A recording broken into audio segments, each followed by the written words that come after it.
Ever since I did the video on making my Discovery 2 M57 into an 8-speed Discovery 2 M57, I've had that many people asking me if you can just put the 8-speed behind a TD5. The simple answer to the question is, well, yes you can. Synchro gearboxes make a TD5 to 8 HP adapter, but the problems people are having is controlling the gearboxes properly. And of course they've got to fabricate all the mounts, the shifter mounts, you know, build new wiring looms and all that. So Will at House of Talk has given me another challenge. He has asked me to, in a week, turn a Discovery 2 TD5 into an 8-speed Discovery 2 TD5, but crucially using the CAN TCU controller that controls the gearbox in my car. And you think, well yeah, you know, doing a gearbox swap in a week, it's very easy. But just to add to his challenge, he has asked me to completely design all of the bits that you guys will need if you want to do the same. So that includes gearbox mounts, shifter mounts, wiring looms, CAN TCU mounts, all of the parts that he's going to sell on his website. And that means that at the end of this video, you will be able to go and buy the parts that we make in this video.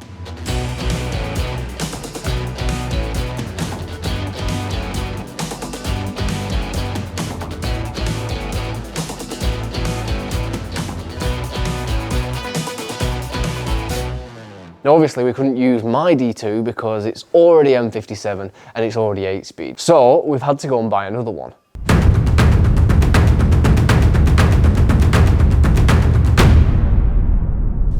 There it is then, quite a tidy machine we've managed to get hold of here. We paid £3,000 for it, so not a bad deal at all.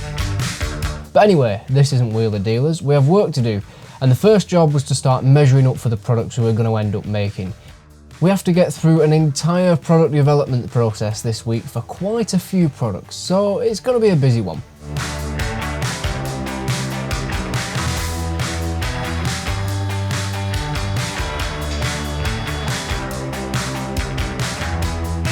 Obviously the next job was to start removing things like the exhaust, prop shafts and all the wiring that goes to the gearbox and the transfer box.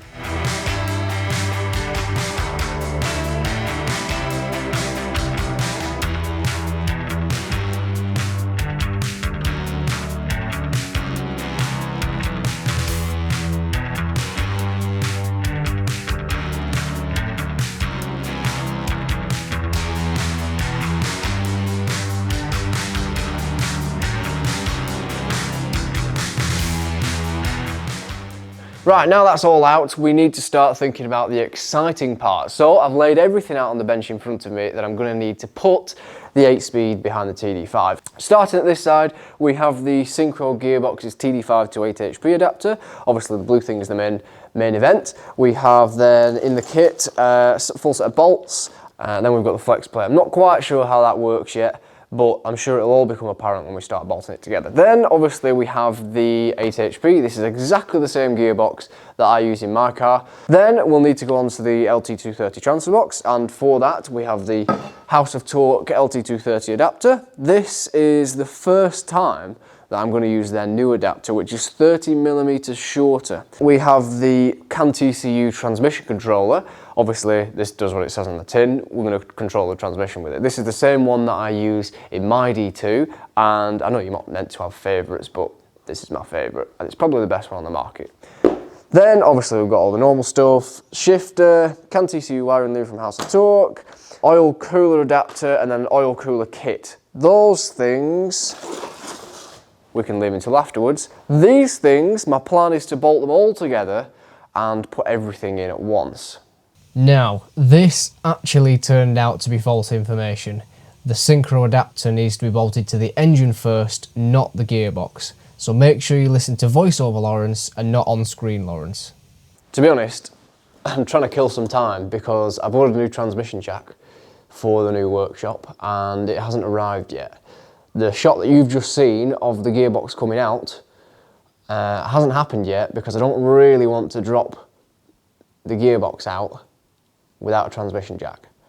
We've had quite a bit of snow recently in the UK and we're at the bottom of a hill, so the delivery drivers don't want to come down to deliver anything because they probably won't get back up. So yeah, I'm just trying to kill some time. Ideal when we're on a deadline of a week. Brilliant.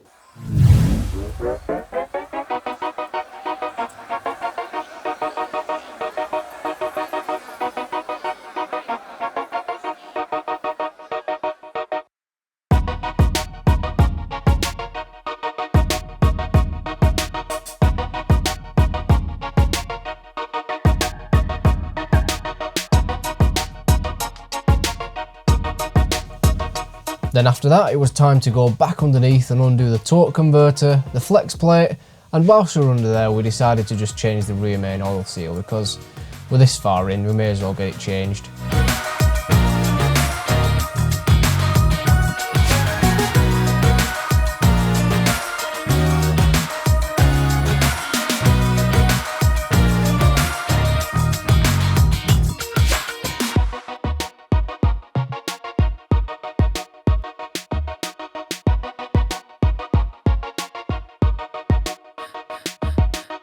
Once we'd replaced the rear main oil seal, the flywheel went back on, and then the new replacement flex plate went on after that. That replaces the triangular flex plate that we took off earlier.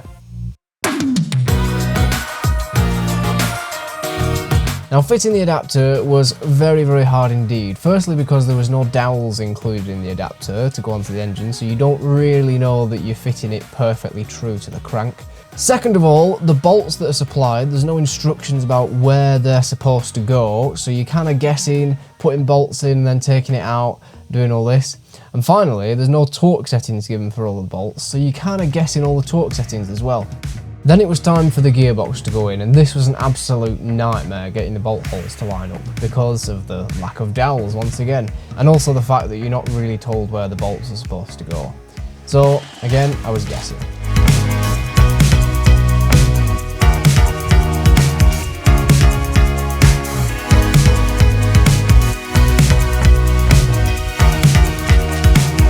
Anyway, I'll stop complaining now because once it was all fitted, it was time to start lining up ready to make the gearbox mounts and do up the torque converter bolts.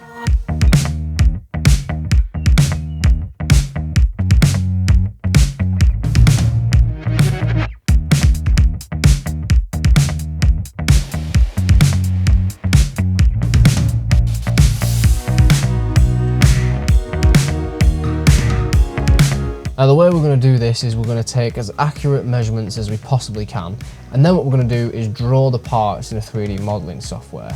We can then 3D print the parts before we get them properly made out of metal to make sure that they are millimetre perfect before they go up on sale.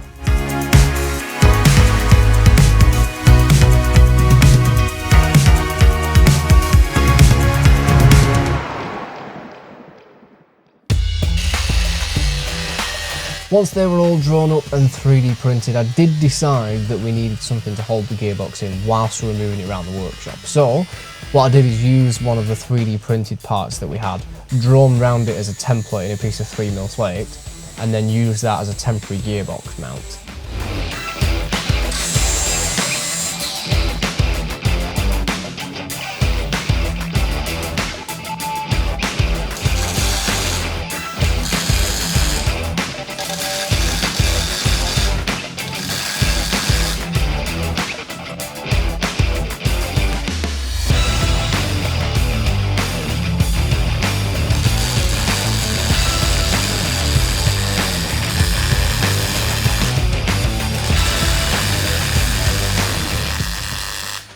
Right, and there it is. There is one of the gearbox mounts that I'll be using to hold the gearbox in on this car. Obviously, the ones that you'll get in the kit will look very similar to this, but they'll be properly cut out and laser cut out and welded together by a genuine welder, not some me. And then I've obviously finished this off with Aldi's finest rattle can paint.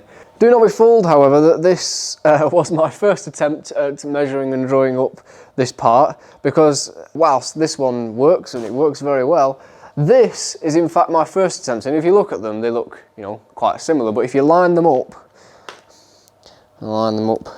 like this, you can see that the holes are actually miles out. So obviously this one is for the bin, and this one is for sending off to get properly made.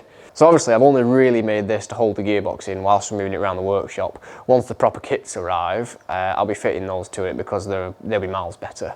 Well, they're actually thicker metal than I've made this out of.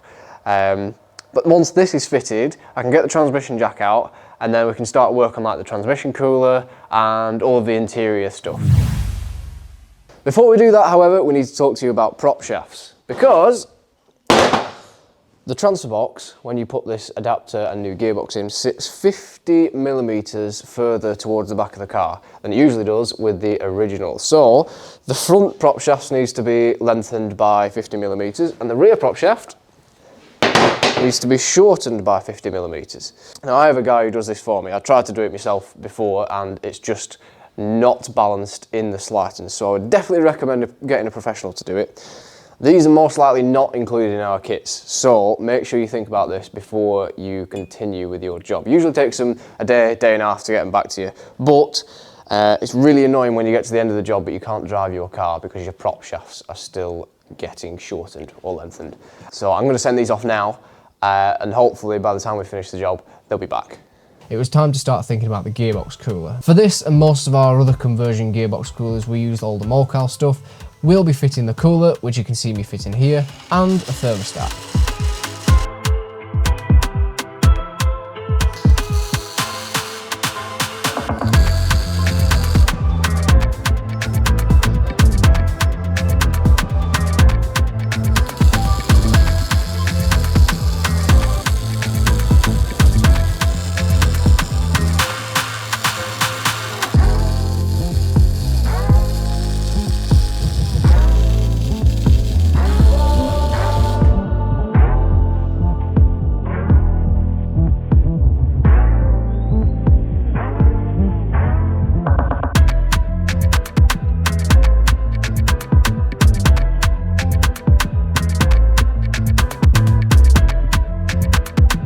Now, I did actually end up coming back to this because I realised that the bottom mounts you can see there are actually solid mounted to the chassis, and also the top mounts are solid mounted to the body, but the chassis and body are soft mounted between each other, so it'd put loads of pressure as you're driving down the road just on the cooler. So I ended up soft mounting both the bottom and the top of these mounts.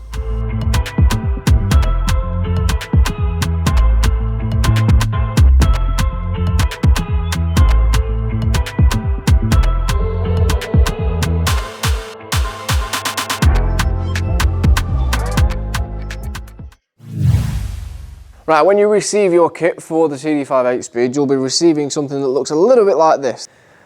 There's two main differences between what you will receive in the kit and what I have in my hand. One, the paint won't still be wet on yours, and two, yours will be cut out a lot nicer than this. I have just made this manually with a grinder and a drill, so it's got a couple of jaggedy edges, but that's fine for the purposes of what I'm doing with it. So this needs to be mounted where the old shifter used to be, and effectively it creates a new base for the 8 HP shifter to go in. Because the 8 HP shifter is quite a bit taller than the old shifter, we've had to put a hole in here, and now we're making another little bracket to go on top of this plate. So I need to rivet this in, and then I can work everything else out after that. So just a note on this, that plate there that you can see me fitting it to the top of that flange in the gear tunnel, whereas the plate that you get in the kit will need to be fitted on the underside as the original plate is that you took off. Your plate will also have a hole in it to bring the gearbox wiring loom through. And with all that mounted, it gave me the measurements I needed to draw the shifter mount, which fits in a large hole at the back of that plate. You'll have to wait until the next episode to see that mounted to the car though.